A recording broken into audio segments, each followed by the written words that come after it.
Picture the scene. It's 1987, and you've just left the dealership driving your brand new Chevrolet Corvette C4. The engine purrs aggressively, the red paintwork gleams under the sun, and you feel the power of American engineering pulsating under your hands. You're on top of the world. As you stop at the traffic lights, a car pulls up next to you. Not a Mustang, not a Camaro, but a Buick, black, discreet, almost unobtrusive. It must be an old pensioner on his way home, you think, oblivious. But something is wrong. The engine of that Buick has a different metallic tone. There's a muffled roar, like a beast preparing to attack. You adjust your posture on the seat and decide to teach the Buick driver a lesson about who's in charge on the road. The light turns green. You hit the gas, hoping to leave that ordinary car in the dust. But to your surprise, the Buick shoots forward like a missile, throwing all the weight of your Corvette behind you as you try to keep up. In a few seconds, the Buick is already one, two, three carcasses ahead. You push the engine to the limit, but the Corvette simply can't catch up. What the hell just happened? As you pull up to the next sign, you see the insignia on the back of the mysterious car, GNX. It was no ordinary Buick. It was a sleeping monster, a car that nobody took seriously until it was too late. And that was the moment when the world realized that the Buick GNX wasn't just a car. It was a declaration of war against the giants of American motorsport. But how did this monster come to be? To understand this legend, we need to go back in time a little. To understand the emergence of the Buick GNX, we need to go back to the 1970s, a time when the American car industry was facing a major dilemma. The government imposed strict environmental regulations, V8 engines were being stifled by emission standards, and the oil crisis was forcing automakers to look for more efficient alternatives. Cars once known for their brutal performance were being neutered by restrictions that killed the power and thrill of driving. And then along came Buick, a brand traditionally seen as an old man's car, known for its soft suspensions and comfort-oriented models. But within Buick, there was a group of engineers who thought differently. They didn't want the brand to fall into the sameness of automakers who sacrifice power to follow the new rules. Their plan? To create an engine that delivered the performance of a V8 with the efficiency of a V6. The bet was bold: use a turbocharger in a V6 engine. At the time, the idea seemed absurd to many. After all, turbo engines were more common in European cars, such as the Porsche's 911 Turbo and the Swedish Saabs. But Buick believed it could bring this technology to American muscle cars. In 1976, during the Indy 500, Buick presented a prototype of a Skylark equipped with a turbocharged V6 engine. The idea caught the eye, but it was too early to convince the purists. But they didn't give up. Over the next few years, Buick continued to refine the turbo engine and launched the first Regals equipped with the technology. But it wasn't until 1984 that the game really turned. That year, Buick launched a special model called the Grand National. Painted entirely in black, the car looked intimidating, but few took it seriously. Just a Regal with stickers, said the critics, but they didn't know what was to come. Buick continued to improve the Grand National over the next few years, and in 1986 installed an intercooler, refined the injection system, and increased the turbo pressure. The result? A V6 that ran faster than many V8s of the time. And it was in 1987 that Buick decided to strike the final blow. It called in ASC/McLaren to turn the Grand National into a real nightmare on the streets. What emerged from this project was something nobody expected: the Buick GNX.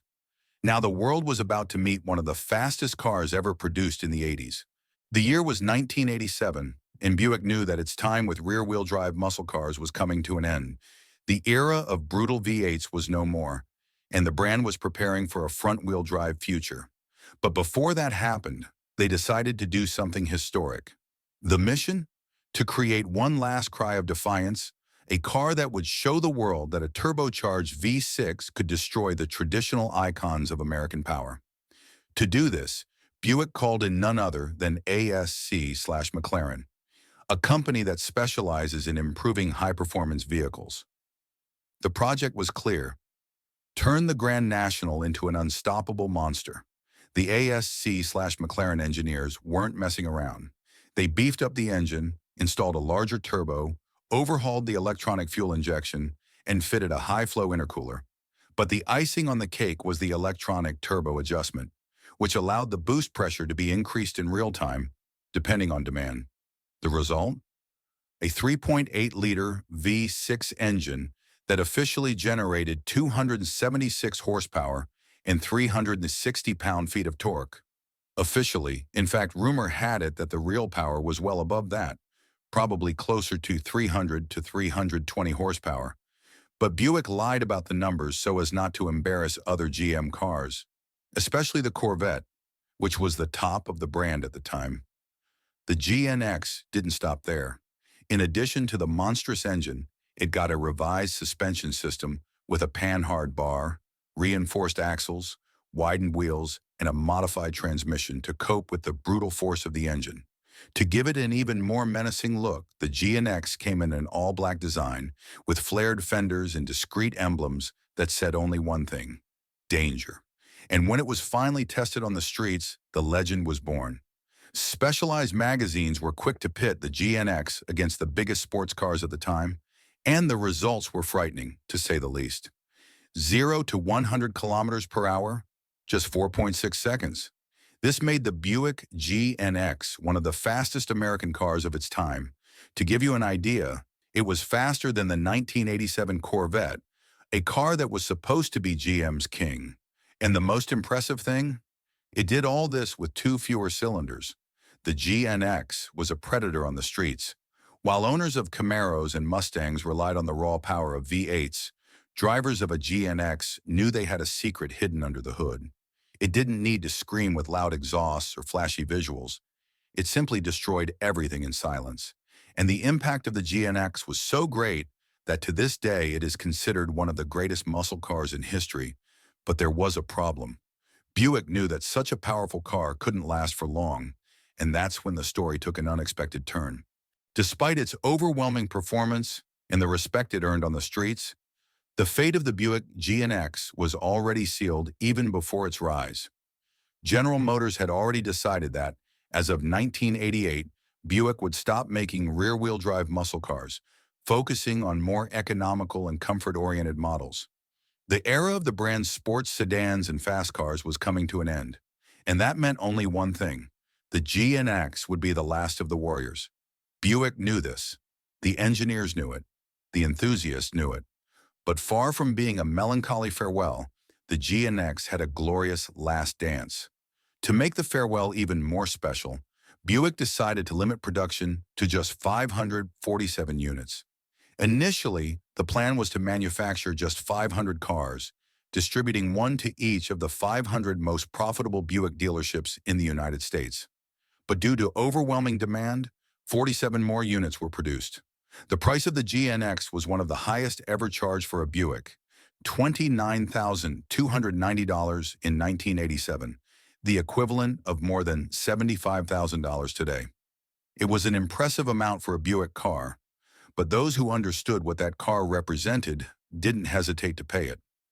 Many enthusiasts bought their GNXs not to drive, but to keep, knowing that the car would one day become a rarity. And they were right. In tests, the GNX destroyed all its direct competitors. In a comparison made by Car and Driver magazine, it even beat the Corvette C4 of the time, an unthinkable feat for a Buick. It was something no other GM division had ever achieved, beating General Motors' own flagship. Buick, traditionally a brand associated with comfort and understated luxury, now had GM's fastest car in a straight line. And that changed the way people saw the brand forever. The GNX wasn't just a strong car, it became a cultural icon. In the years that followed, its reputation grew even more, and it was constantly cited in magazines, TV shows, and movies as the sleeping monster of the 80s. Even decades later, the GNX was still a name that sent shivers down the spines of Mustang, Camaro, and Corvette owners. Over time, the few GNXs that survived were valued as true automotive jewels. Today, a well-preserved Buick GNX can easily exceed $200,000 at auction, and some 0-kilometer units, stored since the time of their launch, have sold for sums approaching $500,000. Even after more than 3 decades, the GNX remains one of the most iconic and coveted cars in American history. It was definitive proof that sometimes the most dangerous predators are the ones no one expects. Owners of Camaros and Corvettes learned this the hard way, watching the unknown black Buick disappear over the horizon. The GNX may have been Buick's last real muscle car, but its spirit never died. It lives on in the hearts of enthusiasts, and it still rules the streets.